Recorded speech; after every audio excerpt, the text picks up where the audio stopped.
እግዚአብሔር ለምን ይቆጣናል? ምክረ አበው። በስመ አብ ወወልድ ወመንፈስ ቅዱስ አሐዱ አምላክ አሜን። እግዚአብሔር ለምን ይቆጣናል? እግዚአብሔር የሚቆጣን ስለ ራሱ ክብር ብሎ አይደለም። ብንሰድበውም ብንክደውም እንኳን የሚቆጣን ስለሰደብነው ወይም ስለካድነው አይደለም። ምክንያቱም እኛ ስለካድነው እግዚአብሔር ምንም አይጎድልበትም። እኛ ስለሰደብነው እግዚአብሔር ምንም አይጎድልበትም። ይልቁንም እንዲህ በማድረጋችን የምንጎዳው እኛው ነን።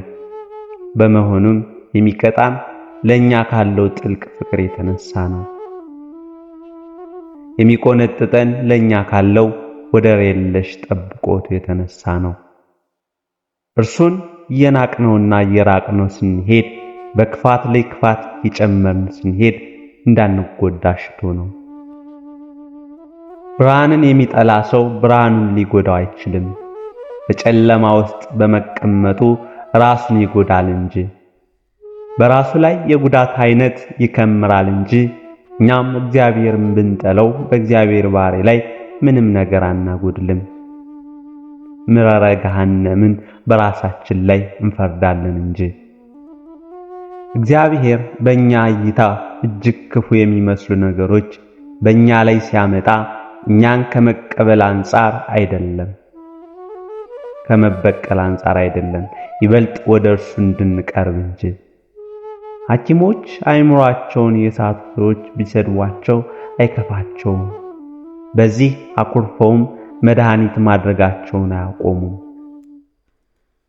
ሕሙማኑ ለዚህ በሽታ የዳረጋቸውን በሽታ ይፈውስላቸው ዘንድ ይተጋሉ እንጂ። የሕሙማን ችግር እንጂ የእነርሱ መሰደብ አያሳስባቸውም።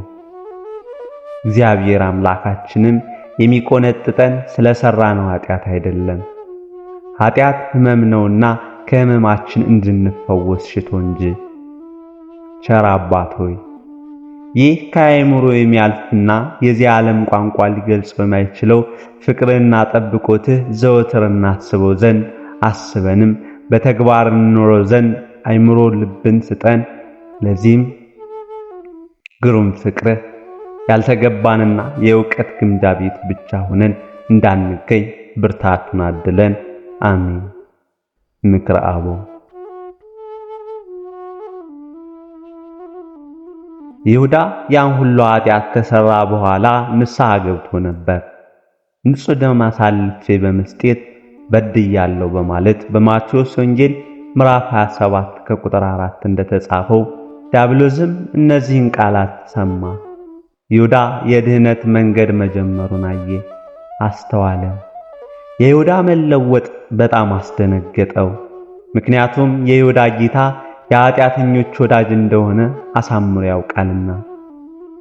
ጌታውን አሳልፎ ከመስጠቱ በፊት ይለወጥና መንገዱን ያስተካክል ዘንድ በብዙ መንገድ ይነግረው ከነበረ አሁን ራሱ ይሁዳ ወዶና ፈቅዶ ሲመጣ ደግሞ ይበልጥ እንደሚቀበለው በደንብ ያውቃል። ሰው ሆኖ የመጣውም ለዚሁ ዓላማ ማለትም ኃጢአተኞችን ይጠራ ዘንድ ነውና። በመሆኑ ዲያብሎስ አንድ ነገር ያደርግ ዘንድ ተጣደፈ። ዲያብሎስ እርሱስ ምንድነው? ይሁዳ አሁን የጀመረውን የድነት መንገድ ንስሐውን ትቶ ተስፋ እንዲቆርጥ ማድረግ። በአሁኑ አያያዙ በሕይወት ከቆየ ወደፊት ንስሐ ሊገባ ስለሚችል ይህንን ዕድል እንዳይጠቀም ፈጥኖ ራሱን እንዲሰቅል ማድረግ ነበር። ተወዳጆች ሆይ፣ ንስሐ ዲያብሎስን እንዴት እንዳስደነግጠው ታያላችሁን? ዲያብሎስ እንደምን ያለ ወዳጅ እንዳለን ምን ያህል እንደሚያውቅና ይህንንም እንዳንጠቀምበት እንዴት እንደሚታትር ታስተውላላችሁን? የይሁዳ ታሪክ እንዲመጻፉ የእግዚአብሔር ቸርነት ነው። ምክንያቱም እኛም በእርሱ በይሁዳ መንገድ ሄደን እንዳንጠፋ ይልቁንም በንስሐ ተመልሰን ብንመጣ አምላካችን የምሕረት እጁን ዘርግቶ እንደሚቀበለን ሲያስተምረን ነው። ታዲያ መቼ ነው የምንመለሰው? መቼ ይሆን ወደ እርሱ በቃል ሳይሆን በተግባር የምንቀርበው? ተወዳጆች ሆይ፣ ይህንን ስታነቡ ይህንን ስትማሩ በአፋ ብቻ አትጸጸቱ፣ በተግባር እንጂ። ጸጸታችሁ ፍሬ ያፍራ። ንስሐ አባቶቻችንን አግኝተን ንስሐ እንቅረብ፣ ወደ ምስጢር እንቅረብ። ያኔ ነው ከይሁዳ ተማርን የምንባለው። ምክረ አበው። ኢየሱስ ክርስቶስ ለሚጠራው ስሙ ጣፋጭ ነው። ኢየሱስ ክርስቶስ ለሚበላው የሕይወት እንጀራ ነው። ኢየሱስ ክርስቶስ ለሚጠጣው የመድኃኒት ጽዋ ነው። ኢየሱስ ክርስቶስ ለሚሰዋው የድህነት በግ ነው። ይባርኩን ዘንድ ደቀ መዛሙርቱን ይላክ።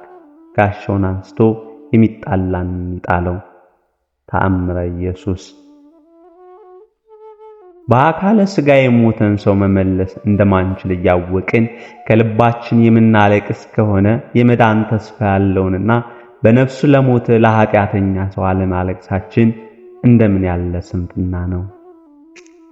ቅዱስ ዮሐንስ አፈወርቅ። የቅዱሳን አበው አባቶቻችን ረድኤታቸውና በረከታቸው ጥብቆታቸው አይለየን ለዘላለሙ አሜን።